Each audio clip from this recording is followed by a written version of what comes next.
Ang tagal mo po na scam ako. Yan ang sinasabi ko mga ka-Oragons. Walang may scam kung walang magpapa-scam. So, ito nga si ate, yung magpapa-convert sana sa ate ng kanyang Ggives into cash. Ang kaso lang, yun nga, na-scam siya. Ang masaklap pa doon, magbabayad siya ng kanyang utang sa Gcash, yung Ggives na hindi niya naman nagamit.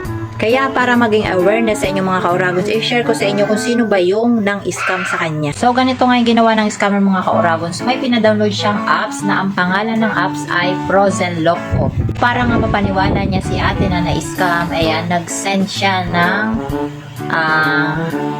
name niya na may kasama niyang picture. Hindi ko alam kung siya ba talaga to or nagamit lang siya ng ibang.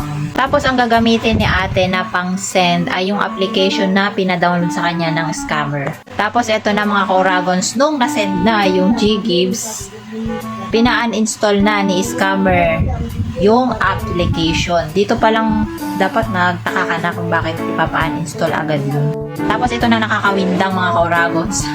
After ilang minutes, ayan, black na si ate. O diba, ang galing ng scammer. Instant pera.